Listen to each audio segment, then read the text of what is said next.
¿Qué tal, hermanos? Dios los bendiga, gracia y paz sea a su vida. Bienvenidos a todos ustedes a un culto más de Iglesia Encuentro con la Vida Merlo.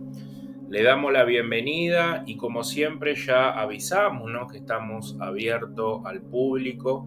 Nos estamos congregando acá en nuestra iglesia, calle Dumas 780, esquina Médanos, así que aquellos que estén por la zona y quieran congregarse, lo pueden hacer todos los días sábados, 19:30 horas, y los días miércoles a las 20 tenemos nuestro estudio bíblico, así que los esperamos. Continuamos hoy con el estudio del libro Apocalipsis. Hoy vamos a estar compartiendo Apocalipsis 3 del 14 al 22.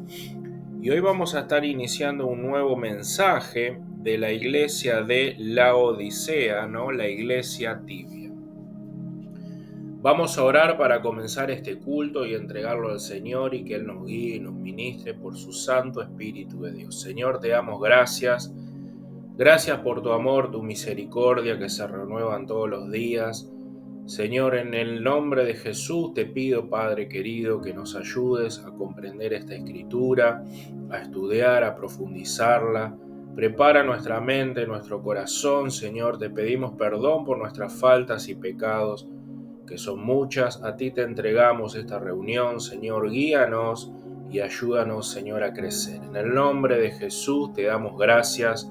Amén y amén. Hermanos, acompáñenme a Apocalipsis 3. Desde el 14 al 22 vamos a estar leyendo hoy, comenzando este nuevo mensaje. El sábado que viene vamos a estar finalizando el estudio ya de las 7 iglesias del Apocalipsis y ya comenzamos con el capítulo número 4 para seguir con este estudio. Dice así la palabra del Señor, Apocalipsis 3:14, dice: y escribe al ángel de la iglesia en la Odisea. He aquí el Amén, el testigo fiel y verdadero, el principio de la creación de Dios, dice esto: yo conozco tus obras, que ni eres frío ni caliente. Ojalá fueses frío o caliente, pero cuanto eres tibio y no frío ni caliente, yo te vomitaré de mi boca. Pero tú dices: yo soy rico y me he enriquecido y de ninguna cosa tengo necesidad, y no sabes que tú eres un desventurado, un miserable, un pobre, un ciego y un desnudo. Por tanto, yo te aconsejo que de mí compres oro refinado en fuego para que seas rico, y vestiduras blancas para vestirte, y que no se descubra la vergüenza de tu desnudez, y unge tus ojos con colirio para que así veas. Yo reprendo, dice, y castigo a todos los que amo. Sé pues celoso y arrepiéntete. He aquí yo estoy a la puerta y llamo. Si alguno oye mi voz y abre la puerta, entraré a él y cenaré con él y él conmigo. Al que venciere, le daré que se siente conmigo en mi trono, así como yo he vencido y me he sentado con mi Padre en su trono. El que tiene oído, oiga lo que el Espíritu dice a las iglesias. Amén.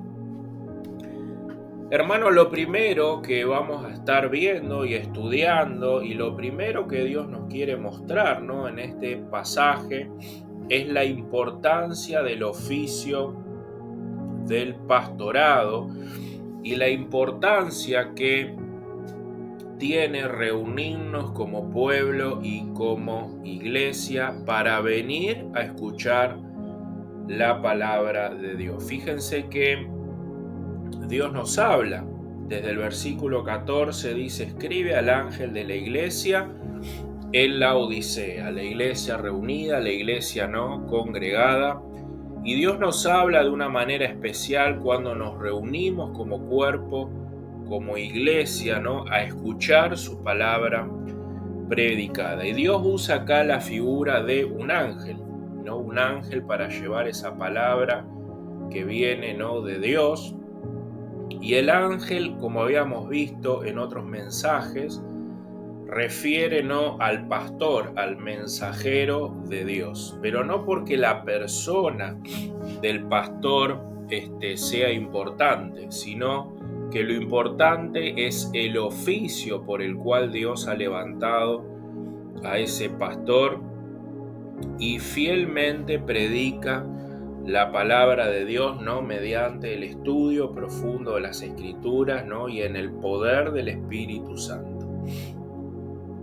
Es muy importante que nosotros como iglesia, como cuerpo de Cristo, empecemos a comprender que la iglesia de Dios tiene, ¿no? diferentes talentos, diferentes ministerios y cada uno nos ayudamos mutuamente, dice la Biblia, para crecer, para fortalecernos.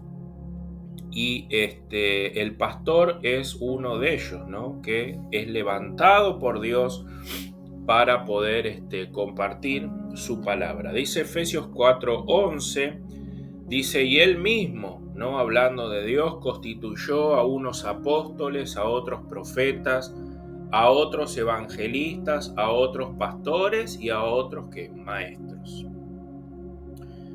El oficio del pastorado es un llamado de Dios. Es un llamado que Dios da, ¿no? Y aquel que toma muy ligeramente esta verdad, diciéndose a sí mismo, no es necesario, ¿no? ir a la iglesia, no es necesario, yo no necesito un pastor, yo puedo recibir la palabra de Dios en mi casa, se está engañando a sí mismo, porque la Escritura enseña otra cosa. Hay diferentes ministerios, hay diferentes oficios dentro de la iglesia y cada uno cumple, ¿no? su rol. Así que vamos a ver también con qué fin Dios levanta pastores y ministros. Es un oficio que no todos tienen.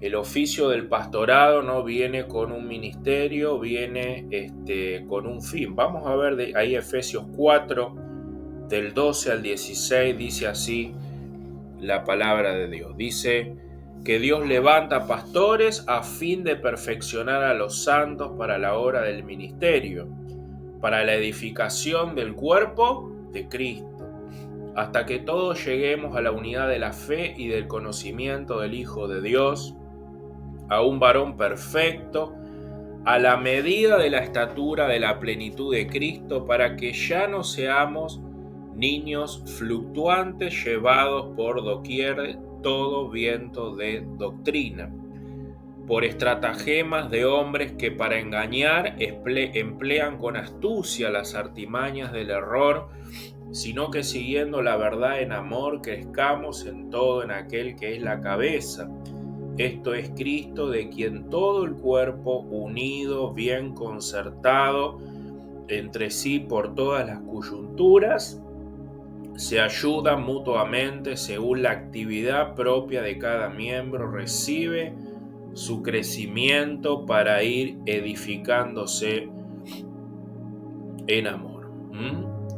Fíjense que el pastor equipa al cuerpo de la iglesia para que éste a su vez crezca en la fe y en las obras que ahora Dios nos pide.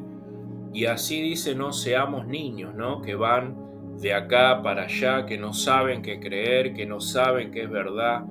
Por eso Dios ha levantado pastores, ministros, firmes en su fe, que ahora pueden compartir la palabra fielmente y darle las herramientas a la iglesia para que estos también crezcan a ese nivel de fe, fortalecidos en lo que Cristo ha hecho por nosotros. Así que fíjense la importancia, ¿no? de el oficio del pastor dentro del cuerpo de Cristo.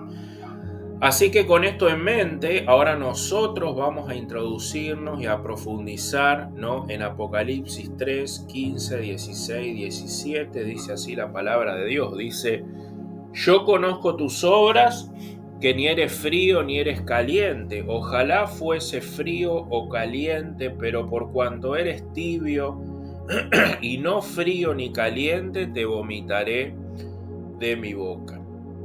Porque tú dices, yo soy rico y me he enriquecido y de ninguna cosa tengo necesidad, y no sabes que tú eres un desventurado, miserable, pobre, ciego y desnudo. Fíjense qué terrible, ¿no?, palabra y terrible condición espiritual delante de Dios, que Él dice que por esa condición los va a vomitar de su boca. Pero también vemos el gran amor de Dios, ¿no? Que si Dios habla a esta iglesia es porque todavía Dios es paciente, porque todavía Dios en su amor y su misericordia tan lleno de amor sigue esperando, ¿no?, que le creamos sin dudar y que nos arrepintamos de nuestros pecados, ¿no? Dice la Biblia que Dios en su amor y misericordia ha llevado nuestros pecados a través del Hijo, ¿no?, enviando a su Hijo Jesucristo a morir en una cruz para que nosotros podamos ser reconciliados con el Padre y tener perdón de pecados y vida eterna por intermedio de la fe. El acto de amor más grande que Dios ha dado al ser humano, el Hijo de Dios dando su vida, sufriendo por nosotros. Pero aún así, a pesar de esta demostración de amor, muchos todavía no le creen. Muchos todavía se alejan de Él y dudan de que Dios nos ame. Muchas veces comenzamos a ver, ¿no?, las circunstancias difíciles que debemos atravesar, y muchas veces nos cuestionamos, ¿será que soy amado por Dios? ¿Será que Dios me ama? Dice Juan 3:16 al 21, dice, porque de tal manera amó Dios al mundo que ha dado su Hijo unigénito para que todo aquel que en Él crea no se pierda, mas tenga vida eterna. Porque no envió Dios a su Hijo al mundo para condenar al mundo, sino para que el mundo sea salvo por Él. El que en Él cree no es condenado, pero el que no cree ya ha sido condenado porque no ha creído en el nombre del unigénito Hijo de Dios. Y esta es la condenación, dice, que la luz vino al mundo y los hombres amaron más las tinieblas que la luz porque sus obras eran malas.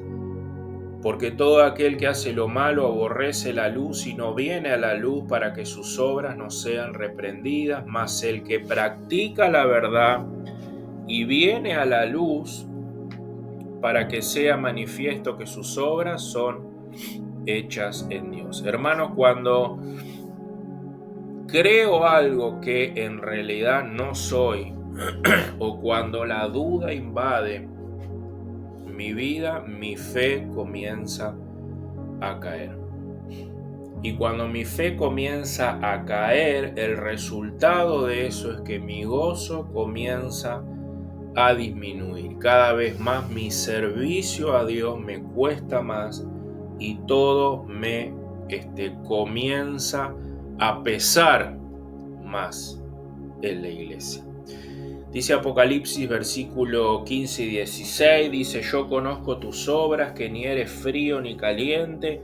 Ojalá fuese frío o caliente, pero por cuanto eres tibio y no frío ni caliente, yo te vomitaré de mi boca. Muchos equivocadamente concluyen que la tibieza que profesa esta iglesia y de la que Jesús está hablando solamente se trata de las obras que tenemos que hacer para Dios, que muchas veces son pocas, que otras veces son más, ¿no? Es decir, las diferentes obras que tenemos que hacer en este mundo: predicar la palabra de Dios, predicar el evangelio, leer la Biblia, orar, venir a la iglesia, crecer a la imagen, ¿no?, de Jesús. Pero estas obras disminuyen en nuestra vida porque está pasando algo más profundo. en nuestro interior. Nuestra fe nunca fue una fe verdadera, o nuestra fe del principio se está desviando. Mi confianza en Jesús y en el pacto en su sangre ahora se está oscureciendo y ya no lo veo. No veo esa seguridad de lo que Cristo ha hecho por mí en la cruz, y por ende ya no me veo sentado en los lugares celestiales. Por eso mi fe empieza a decaer, o nunca la tuve, ¿no? Dice Hebreos 11:1, es pues la fe la certeza de lo que se espera, la convicción de lo que no se ve. Y Hebreos 10:38 dice, mas el justo por la fe vivirá. Hermanos, el justo por la fe vivirá, y la fe que tiene certeza y espera lo que no ve, no es la fe de que Dios me va a dar todo lo que yo no veo en este mundo. La verdadera fe que a Dios le agrada es la fe en el Hijo de Dios, que me ha amado, me ha salvado y que ahora yo he recibido el cielo, aunque todavía no lo veo, pero ya estoy ahí. Esa fe ferviente, esa fe que cree sin dudar, es la fe caliente que Dios quiere de una iglesia. Vida eterna y salvación eterna para el que crea, como leímos recién en Juan 3:16. Que yo ya estoy sentado en los lugares celestiales con Cristo Jesús, aunque todavía no lo vea. ¿Por qué? Porque yo me he arrepentido de mis pecados y ahora creo en Él, que me promete salvación y vida eterna. Que la recompensa firme de mi fe en Jesús está asegurada, y lo creo verdaderamente. Esa verdad en mi vida, como dice Efesios 3:14, ¿no? Nos llena de la plenitud del Espíritu de Dios. El apóstol Pablo le decía a los efesios, ¿no? Yo quiero que ustedes crezcan en el amor que Cristo ha tenido por ustedes. ¿Para qué? Para que así tengan raíces profundas y la plenitud del Espíritu de Dios llene sus vidas, ¿no? Esa plenitud del Espíritu Santo enciende mi interior con la paz y el gozo del cielo. Enciende mi corazón para que ahora con esa fuerza cada vez más haga lo que tenga que hacer. Un corazón caliente como el que Dios nos pide y no tibio. Un corazón encendido por la gracia y el amor que Dios me ha dado y que ahora ha nutrido mi vida constantemente todos los días y me llena de ese amor de Dios. Esa es la fe verdadera que agrada a Dios. Los frutos del primer amor, las obras enriquecidas de creer y de hacer mío constantemente el regalo que Dios me ha dado. Dice Hebreos 11:6, dice, pero sin fe es imposible agradar a Dios, porque es necesario que el que se acerca a Dios crea que Él existe y que dará recompensa a aquellos que le buscan. Hermanos, ¿cuál es la fe que agrada a Dios? La fe que agrada a Dios es aquel que ve al Hijo crucificado a mi favor y que ya se ve sentado en el cielo. Esa fe que no duda, esa fe que es abrazada, abraza completamente que el pacto en la sangre, el pacto en Jesús, el nuevo pacto en la cruz del Calvario. Aquel que cree tiene vida eterna. Esta iglesia era tibia porque muchos no tenían esa fe o dudaban del regalo de Dios, dudaban del amor de Dios en Cristo Jesús, dudaban de su vida eterna y por eso Dios no se agrada de ellos. Una persona fría es una persona que nunca ha nacido de nuevo. una persona que no tiene el Espíritu, una persona que está muerto en sus delitos y pecados, una persona que no se ha arrepentido de su vida, que no ve todavía la cruz de Cristo. Pero un tibio es una persona que cree ser algo que en realidad no lo es. Es el típico religioso que se identifica con la fe cristiana, hace cosas en la iglesia, ¿no? Asiste a una iglesia, ora, lee la Biblia, memoriza pasajes bíblicos, ¿no? Pero no vemos el carácter de Cristo formarse en esa persona. Hermanos, cuando no creemos firmemente en las promesas de Dios, es decir, en que Cristo Jesús ha dado su vida por mí y ahora tengo vida eterna, mi interior nunca está satisfecho. Por ende, mis obras a Dios se convierten en puras obras religiosas sin amor. Al yo no estar completo en Jesús, intento tapar esa angustia que ahora tengo con las cosas de este mundo.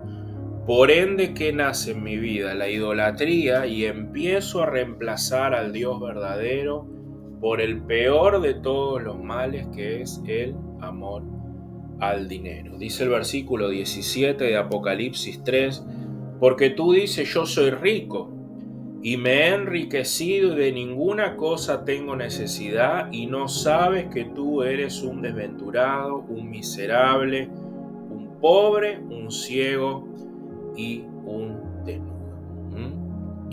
Fíjense que ahora la fuente de felicidad de esta iglesia, ¿no?, empieza a ser el dinero, empieza a ser las cosas de este mundo, ¿no? El descanso, aquello que ahora obtengo producto de mi esfuerzo, empiezan a ser las cosas creadas.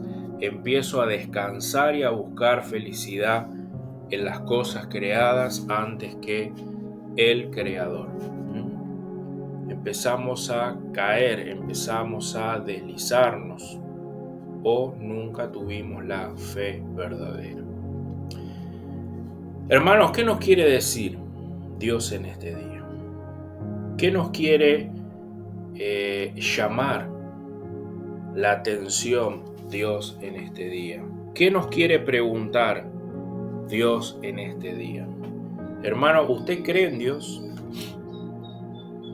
Hermano, ¿usted cree en Jesús?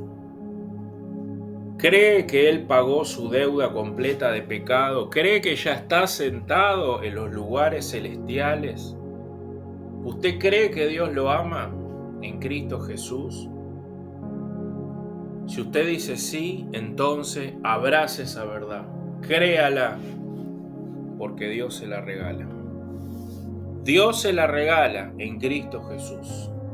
Hágala suya y la plenitud de Dios va a llenar su interior de tal manera que nunca más se va a alejar de Él.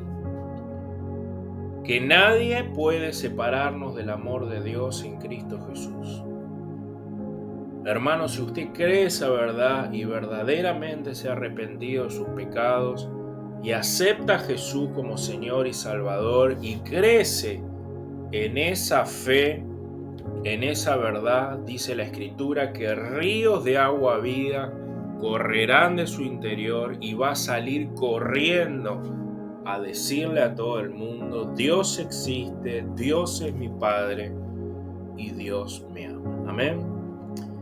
Hermanos, vamos a continuar con este estudio. Vamos a ver cómo Dios trata en su amor y su misericordia que esta iglesia se arrepienta, ¿no?, de esta actitud. Vamos a ver el amor y la misericordia de Dios, como dice ahí el versículo 19: yo reprendo y castigo a todos los que amo, sé pues celoso y arrepiéntete.